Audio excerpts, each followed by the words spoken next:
मंद वारा, प्रकाशात चमकणारं मोरपीस आणि बासरीचा मधुर स्वर हवेत दरवळतो.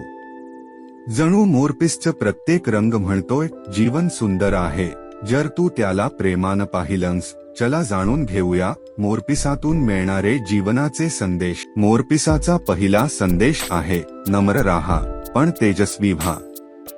जसं मोरपीस श्रीकृष्णाच्या मुकुटात आहे, पण तरीही ते मुकुटाला झाकत नाही.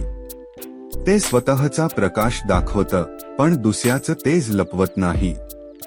आपणही तसंच जगायला हवं, आपल्या गुणांनी झळकावं, पण दुसऱ्यांवर सावली टाकू नये.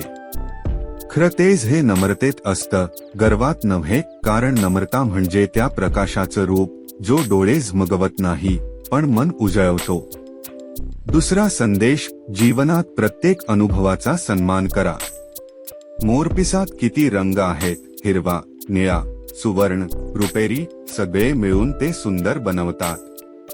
जर एक रंग कमी झाला तर त्याचं सौंदर्य अपूर्ण वाटेल. तसंच जीवनातही प्रत्येक अनुभव, सुख असो वा दुःख, प्रेम असो वा विरह, हे सगळे मिळूनच आपल्याला पूर्ण करतात. म्हणून दुःखाला तुच्छ मानू नको आणि आनंदाला कायमचं धरू नको. दोन्ही अनुभव म्हणजे आत्म्याच्या वाढीचे रंग. तिसरा संदेश, निसर्गाशी नातं जोडा. मोरपीस निसर्गाचा अंश आहे, म्हणून त्यात सौंदर्य आहे.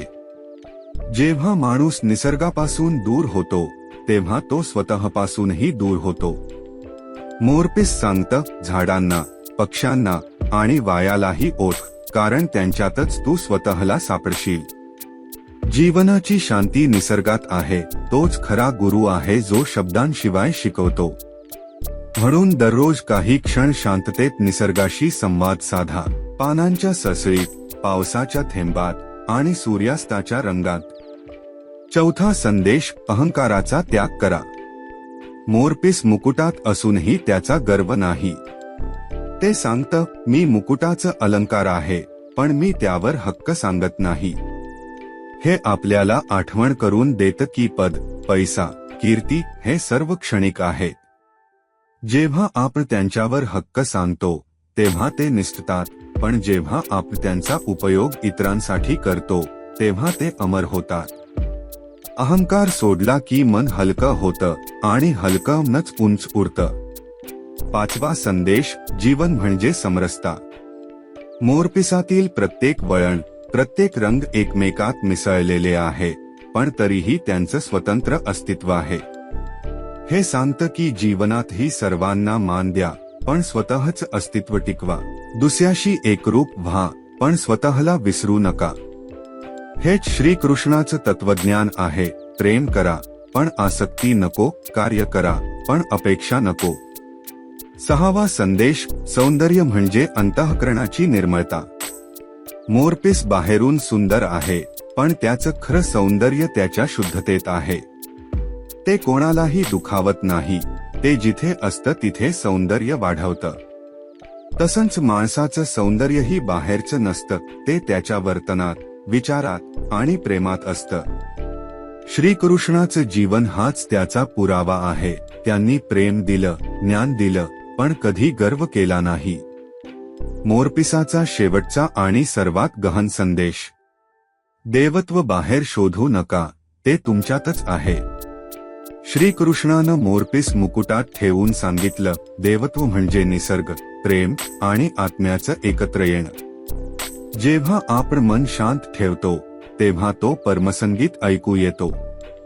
तोच श्रीकृष्णाचा बासरीसारखा स्वर जो आपल्या आत्म्याच्या गाभायातून येतो.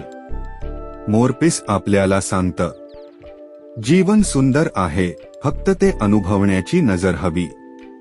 सौंदर्य आणि नम्रता एकत्र चालतात, कारण एकटं सौंदर्य अहंकार बनतं. आनंद म्हणजे काही मिळवणं नव्हे, तर जे आहे त्यात पूर्णत्व पाहणं.